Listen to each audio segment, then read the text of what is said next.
Hello, the TheScholarGentleman here. I just wanted to give you an update on a book that I'm reading. I can't hold up a physical copy because it's an ebook. Kim Newman is one of my favorite writers. He has a column, he has a movie column in Empire magazine. He's probably seen more movies and read more books than he's probably forgotten more of those than I'll ever read.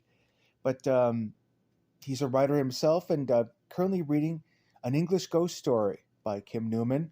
And the first I heard of Kim Newman was he wrote a book called Nightmare Movies back in 1989, 1990. I still have it on my shelf downstairs. He subdivided all these different horror movies into different genres. And that was the first time I ever heard of Kim Newman. And I've kept seeing him over the years. He's most known for his Anno Dracula series, which basically it asks, what if Dracula, instead of being driven back in the book, Bram Stoker's Dracula, driven back to Transylvania, what if he actually put down roots in England and started building his own empire? And to that end, he basically courts Queen Victoria at the time after the death of her beloved husband Albert, and he basically commences to start a new breed of empire, as well as other ones coming out of the woodwork. And so basically, in a nutshell, a new race subclass, I guess, a new culture / race is created. The vampire, different, and it basically affects our history throughout the course of the books. But I'm not talking about them right now. I'm talking about An English Ghost Story. I got it for a decent price on Kindle, and it does what it says on the tin, really. It's an English ghost story. You have this London family on the verge of ripping itself apart, on the verge of divorce. The husband and wife are bitching at each other. The kids are miserable. They go house hunting out in I want to say Devon, is it? Devonshire, and they find the Hollow. They find this house, and it's beautiful. Oh my God, it's beautiful. All of their fighting suddenly stops. They make the deal to move into it. It's the home of a former children's writer who used to write these books about this little girl, Wheezy, who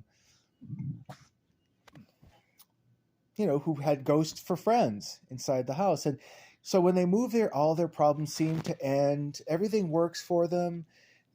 They deal with the strange things in the house as benevolent because they are.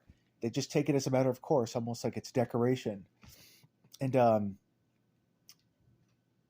everything's going well. But now in a horror novel, there's a turning point when it goes from okay to concerning to horrific.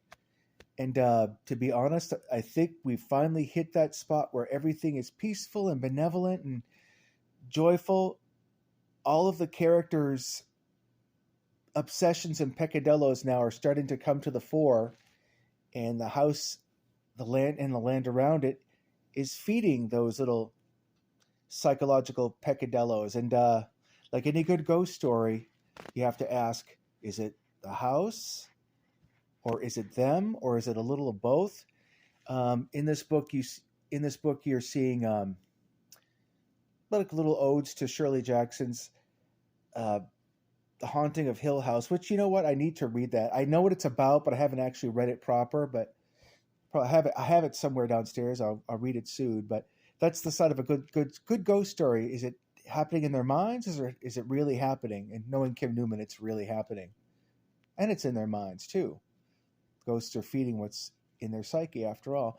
But I haven't finished the book. I'm halfway through it, and like I said, I was waiting for that turning point to happen. Just waiting for when things go from concerning to bad, and we're on the overlap from concerning to bad right now, and I'm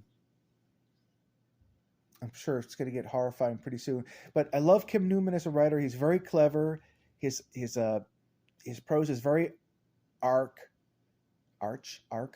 and very English. And for example, the daughter is writing a poison pen Dear John letter to her. He was supposed to show up, and it's like a 5-hour drive from London, at the Hollow, and never showed up. We don't know why exactly, but she wrote him an 18-page basically FU letter, and as she's going to mail it down to the village, which is weirdly deserted, strangely enough, I'm sure that has something to do with it.